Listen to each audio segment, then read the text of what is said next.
Welcome to this in-depth exploration of one of the most notorious corporate scandals in modern history. Today, we are going to delve into the rise and spectacular collapse of Enron, a company that was once hailed as the very embodiment of innovation in the energy sector. This story begins in the 1980s, unfolds through the 1990s, and reaches its climax in the early 2000s. It involves charismatic executives, convoluted accounting practices, complicit auditors, and thousands of employees and investors who found themselves blindsided by a staggering downfall. By the end, you'll see how Enron's demise not only shook Wall Street, but also changed the face of corporate governance and regulation in the United States. In the 1980s, two companies, Houston Natural Gas and Internorth, merged to form what would become Enron. Under the guidance of Kenneth Lay, a former energy economist who became CEO, the new company sought to capitalize on the changing landscape of the U.S. energy market. Regulations were being relaxed, and markets for natural gas were opening up. The idea was to transform a traditional pipeline business into a trading powerhouse that dealt not just in physical energy but in energy futures and derivatives. At first, that concept seemed legitimate and forward-thinking. Enron positioned itself as a market maker,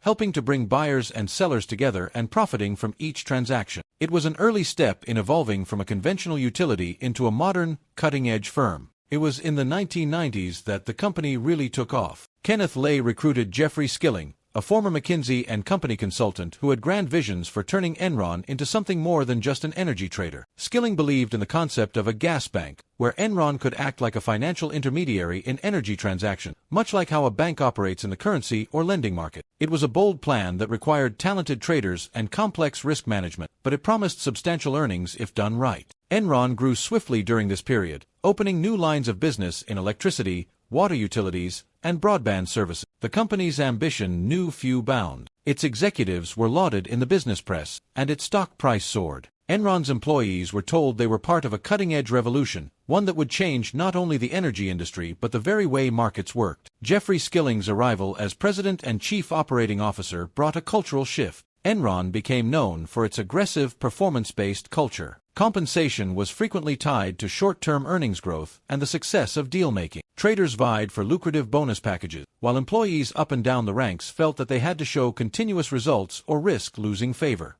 Alongside Skilling's influence stood Andrew Fastow, Enron's chief financial officer. He was tasked with the critical job of managing the company's finances while sustaining the illusion of consistently strong earnings. Fastow was, by many accounts, fiercely intelligent and had a particular knack for designing complex financial structure. With his help, Enron engaged in a web of special-purpose entities, SPEs, partnerships, and subsidiaries that kept billions of dollars in debt off its balance sheet. At the core of the company's success, and, ultimately, its downfall, lay the concept of mark-to-market accounting. Under this practice, Enron was allowed to book potential future profits on energy contracts as if they were actual revenue the moment the deals were signed. This might not sound so egregious at first, because certain industries, like investment banks, do use a form of mark-to-market accounting to reflect real-time valuations of assets. However, Enron's application of this principle was highly subjective. It relied on estimates and forecasts that were frequently optimistic, if not downright inflated. Whenever the projected revenues from a long-term contract failed to meet earlier assumptions, the discrepancy was often hidden away through creative financial instruments. The result was a steady stream of reported earnings growth, pleasing investors but masking a far more volatile reality. The complicity of Enron's external auditor, Arthur Andersen, was another linchpin in the scandal. Arthur Andersen had enjoyed a sterling reputation as one of the Big Five accounting firms, but Enron's account was extremely valuable to them, not just for the auditing fees but also for consulting services. This dual role opened up a conflict of interest. Andersen auditors were responsible for scrutinizing the firm's financials on one side, yet they also wanted to maintain a profitable consulting relationship on the other. Red flags arose over some of Enron's accounting practices and off-balance sheet entities, but they were either dismissed or downplayed. Some of Andersen's internal memos, which surfaced later, showed that certain auditors felt uneasy about Enron's aggressive financial maneuvering. Nevertheless, these concerns did not translate into serious action, and the firm continued to sign off on the company's statement. Over time, Andersen's involvement would become a significant focus of legal and regulatory scrutiny, ultimately leading to the firm's demise. By the late 1990s, Enron's share price was riding high. Many analysts viewed the company as an unstoppable juggernaut. It reported massive year-over-year growth and claimed to be at the forefront of new markets, such as Enron Online, an internet-based trading platform for commodities. The flamboyant persona of Skilling impressed investors and analysts alike. Kenneth Lay, acting as chairman, was something of a figurehead by this point, but remained a powerful presence, with deep ties to political figures in Washington. Employees were heavily incentivized to invest in Enron stock through retirement plans, leaving countless workers with their financial futures pegged to the company's fortune. On the surface, everything seemed golden, yet beneath the surface lurked a mountain of undisclosed liabilities. One of the tactics that Enron and Andrew Fastow utilized to conceal debt involved creating special-purpose entities, LLPs, or partnerships with cryptic names like LJM and Chuko. These entities existed ostensibly to hedge Enron's own assets and manage risk. In reality, they often functioned to buy or warehouse Enron's troubled investments or obligations, thus keeping them off the company's own balance sheet. Fastow and a select group of close associates operated these SPEs, sometimes profiting personally from their deals with Enron. Such arrangements posed clear conflicts of interest, but the company's board and external auditors waved them through, perhaps not recognizing the full extent of their potential for abuse. While Enron continued to impress Wall Street with stellar reports, cracks had begun to show. Some analysts started questioning the opacity of the company's financial statement. They noted that Enron's earnings seemed disconnected from the standard metrics used to gauge utility or energy companies. Other skeptics pointed out that Enron's claimed dominance in markets like broadband services and internet-related ventures did not seem to yield the kind of transparent revenue streams one might expect. But in a bull market, skepticism often gets drowned out by bullish sentiment, and many people, ranging from bank analysts to financial journalists, remained enamored of the Enron success story. Additionally, Enron had nurtured relationships with influential financial institutions, which continued to provide credit and structured deals for the company, further perpetuating the facade. As 2001 began, Jeffrey Skilling was promoted to CEO, following the retirement of Kenneth Lay from that position. Yet Skilling's tenure was short-lived. He abruptly resigned in August of that same year, citing personal reasons. The markets were taken aback. A charismatic leader leaving a high-flying company so suddenly sent shockwaves through the financial community. In his absence, Lay returned as CEO, aiming to reassure nervous shareholders, but it was too late to shore up confidence fully. Signs of trouble were already too strong to ignore. Enron's complicated web of financial entities began to unravel in earnest. In October 2001, Enron announced that it had taken a massive charge against earnings, tied in large part to the off-balance sheet partnerships run by Fastow. The company also disclosed that it had to restate its financials for the previous few years because of accounting errors. The revelation spooked investors and triggered a downward spiral in the stock price. Fastow was removed from his CFO role, but that was not enough to restore faith in Enron's numbers or its leadership. The U.S. Securities and Exchange Commission,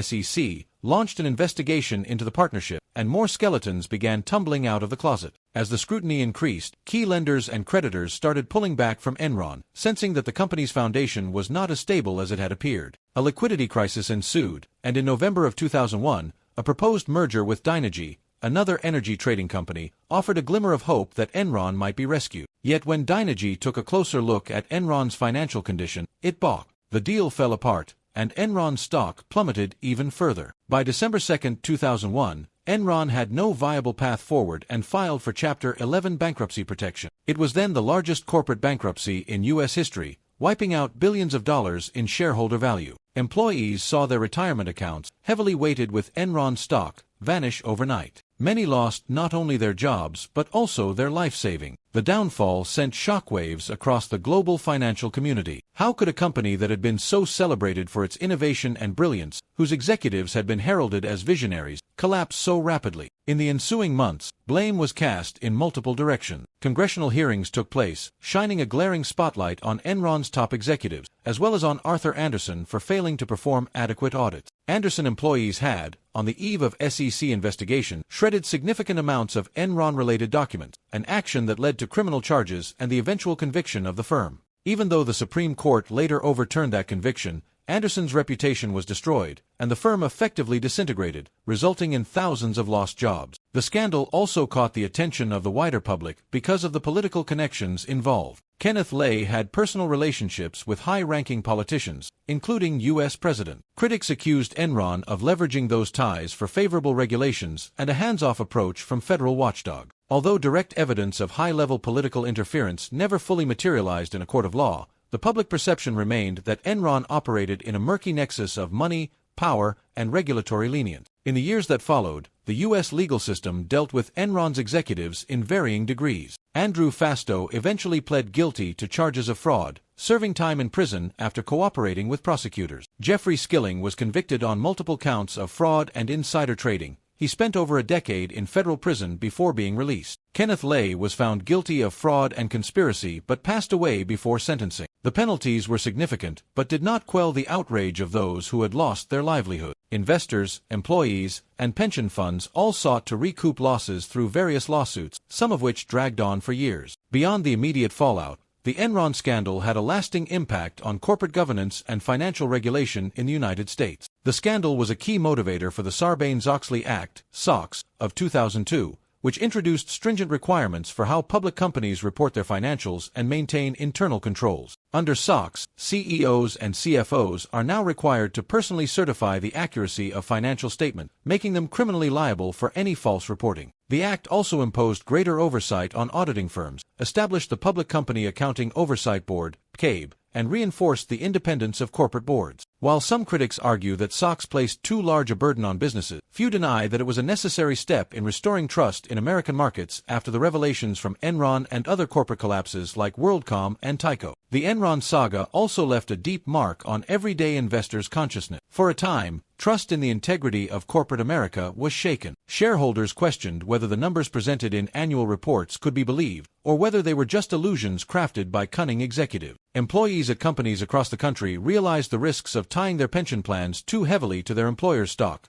a lesson painfully learned by Enron's workforce. The role of financial analysts came under scrutiny as well, as many had cheered on Enron's stock long after the firm's fundamentals had started to look suspect. In the wake of the scandal, some called for stronger sell-side research guidelines to discourage conflicts of interest between investment banking and stock analysis. The cultural repercussions were also significant. Books, documentaries, and even feature films covered the story of Enron's rise and fall. The phrase Enron scandal became shorthand for corporate malfeasance and the danger of unchecked ambition. Business schools began to include the Enron case in their curricula as a cautionary tale, teaching aspiring executives about the importance of ethical leadership, transparency, and fiduciary responsibility. The meltdown underscored how a company with immense resources and seemingly endless promise could be undone by hubris, greed, and a flawed culture that rewarded short-term gains over sustainable, ethical growth. In the end, Enron serves as a stark reminder of how easily a corporate culture can be led astray when top management loses sight of honesty,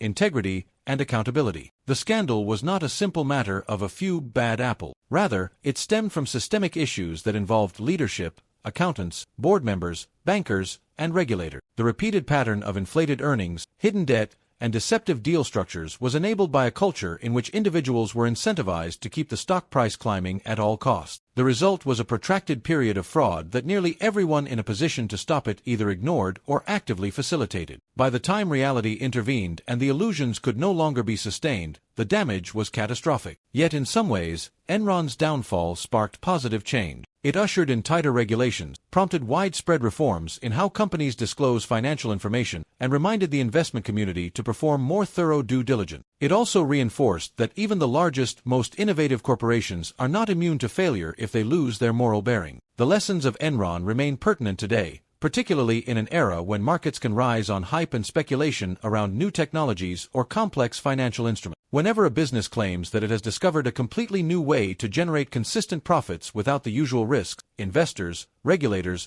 and ordinary citizens alike would do well to remember Enron's cautionary tale. Thus, the Enron scandal is much more than a story about a single company's collapse. It is a sweeping narrative of ambition, deception, systemic failure, and painful lessons learned. It laid bare the vulnerability of complex financial systems to manipulation and the ease with which corporate cultures can become toxic when the single-minded pursuit of profit eclipses ethical conduct. It brought down venerable institutions, forced legislators to rethink the fundamentals of corporate oversight, and cast a long shadow over American capitalism. Most importantly, it stands as a reminder that transparency, honesty, and accountability are not just lofty ideals but essential pillars for any enterprise that intends to build genuine, lasting value. The legacy of Enron, both the heights it reached and the depths to which it plunged, continues to shape how we look at corporations, the markets they operate in, and the responsibilities they owe to shareholders, employees, and the broader public.